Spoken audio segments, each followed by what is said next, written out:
Hello, I'm Amara Jones, and today is Friday, February 20th. This is Caffeine TV, your daily news brief, here to take you through 3 headline numbers in just 3 minutes, giving you a different take on everything from housing policy to the Real Housewives. The first number up today is 9, as in $9 an hour. That's what Walmart announced yesterday would be the new hourly wage for 500,000 of its workers beginning this year. Now, that's $1.75 above the federal minimum wage of $7.25 an hour, which isn't even enough to keep a family out of poverty. And next year, that hourly wage will rise to $10 an hour. Now, the move by Walmart is really important as the world's largest retailer and the country's largest private employer. It adds energy to President Obama's drive to raise the minimum wage for everyone to $10.10 an hour. That's because Walmart became successful by keeping those prices low, by keeping those wages low. And so if Walmart could raise their hourly wage, then so can everybody else. Now, the change of heart at Walmart wasn't necessarily driven only by the goodness of its heart. For over a year, workers have been demonstrating outside of their stores demanding $15 an hour. And recently, states and local governments have begun to complain that they were subsidizing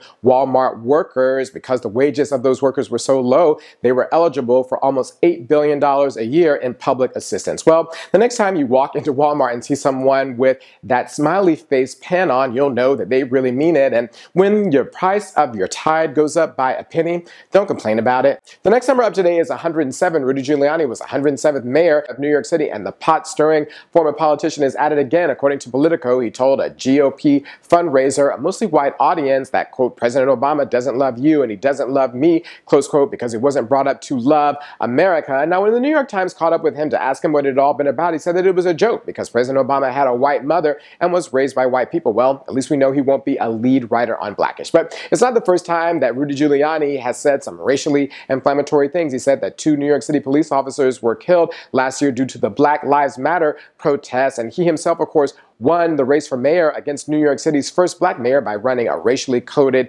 campaign against him, and he supported controversial police tactics in communities of color, including when they sodomized a Haitian immigrant. So, given some of Rudy Giuliani's past positions, President Obama got off easy. The last number up today is 83, as in the 83rd Oscars. That was 5 years ago when the actress Monique won the Best Supporting Actress Oscar for her role in the movie Precious. But yesterday, the fearless comedian caused quite a stir in Hollywood with her controversial comments in The Hollywood Reporter. She said that she had been, quote, blackballed, close quote. She said that Lee Daniels of Empire fame, who also directed Precious, called her up and said that because she was asking for too much money and wouldn't play the Hollywood game, that she was on the outs. Now, as we've spoken about here before, 9 out of 10 people who are in the Academy of Motion Picture Arts and Sciences are white, 7 out of 10 are men, and the median age is 62. So it's hard to see how a black woman in her 40s could play or win at a game that wasn't designed for her. I guess that's why Monique has produced her own movie, Blackbird, which will be released in April of this year. But when we look out on the results on Sunday night of this year's Oscars, we should wonder whether or not she's the only one who's been blackballed.